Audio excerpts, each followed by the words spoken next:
কার্বেলেমিন test, কার্বেলেমিন test বা কার্বেলেমিন বিক্রিয়া। এই বিক্রিয়ার দ্বারা ক্লোরোফর্ম শনাক্ত করা হয় এবং অ্যানিলিন উভয়েরই শনাক্তকরণ বিক্রিয়া এটি। ক্লোরোফর্ম CH Cl3 এবং অ্যানিলিন উভয়েরই শনাক্তকরণ বিক্রিয়া এটি। কৌষ্টিক পটাশ বা কৌষ্টিক সোডা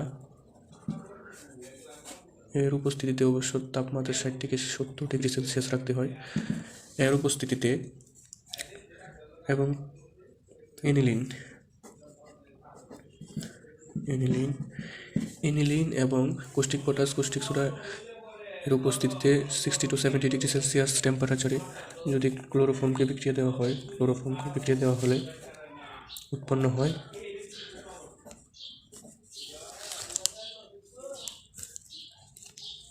ফিনাইল আইসোসায়ানাইড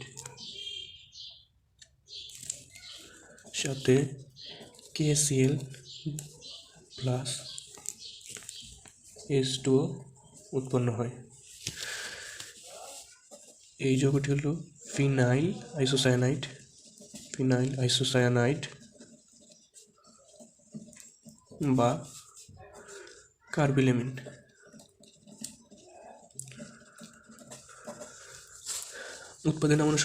উৎপাদের নাম অনুসারে এই বিক্রিয়াটির নাম হলো কার্বেলেমিন টেস্ট বা কার্বেলেমিন বিক্রিয়া। আর এই বিক্রিয়াটি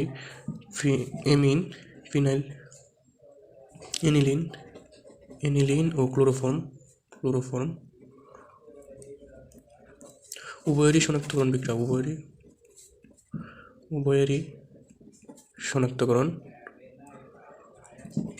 বিক্রিয়া।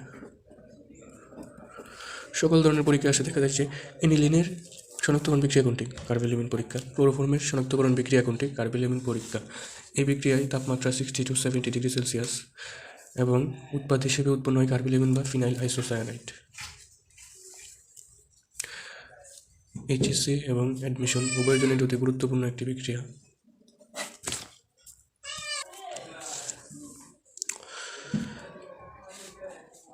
ক্লিমেনসন বিজারণ বিক্রিয়া।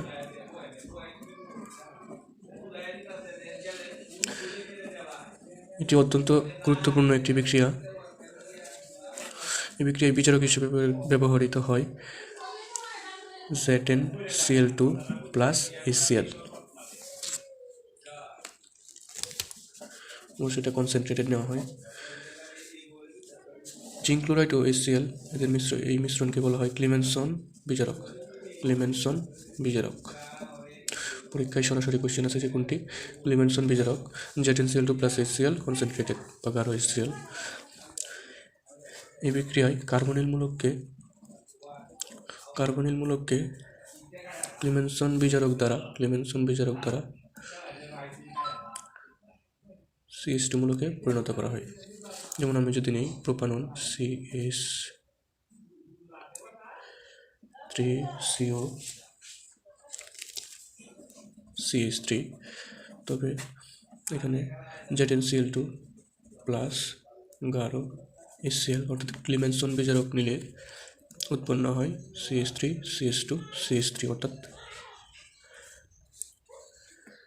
এটা হলো প্রোপানন এবং উৎপন্ন হয় প্রোপেন।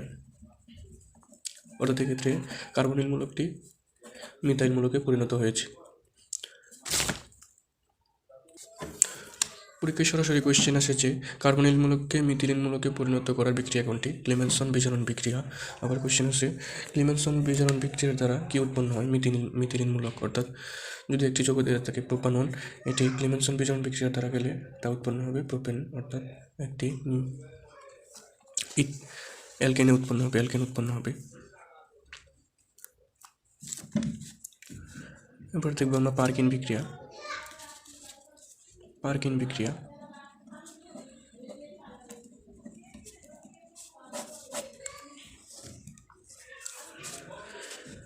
জৈব অ্যাসিডের অ্যালিফিটিক লবণের উপস্থিতিতে CH3COONA এবং ওই অ্যাসিডের অ্যাসিডিক অ্যানহাইড্রাইড অর্থাৎ CH3CO2 ও এর উপস্থিতিতে যদি অ্যারোমেটিক অ্যালডিহাইড অর্থাৎ বেনজালডিহাইডকে বিক্রিয়া দেওয়া হয়,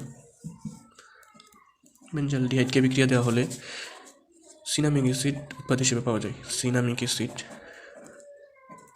CH CH3COOH প্লাস CH3COOH, এটি হলো সিনামিক অ্যাসিড। পরীক্ষায় প্রশ্ন আসে যে সিনামিক অ্যাসিড কোন কোন বিক্রিয়ার দ্বারা উৎপন্ন করা হয়? পার্কিন বিক্রিয়া অথবা সিনামিক অ্যাসিড তৈরির বিক্রিয়া কোনটি? পার্কিন বিক্রিয়া। অর্গানিক কেমিস্ট্রির নামীয় বিক্রিয়াগুলো খুবই ইম্পর্ট্যান্ট।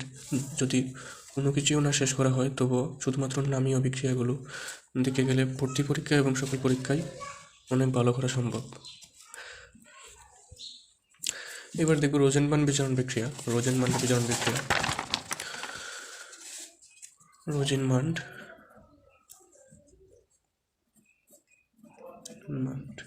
বিজারণ বিক্রিয়া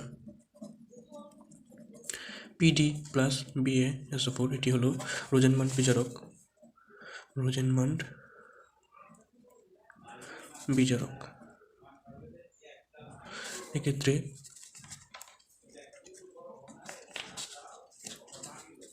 বিক্রিয়ক হিসেবে অ্যাসিড ক্লোরাইড নেওয়া হয় CH3COCl এবং বিজারক রোজেনবার্ন বিজারক এর মধ্য দিয়ে গেলে এই দুটি বিক্রিয়ার দ্বারা উৎপন্ন হয়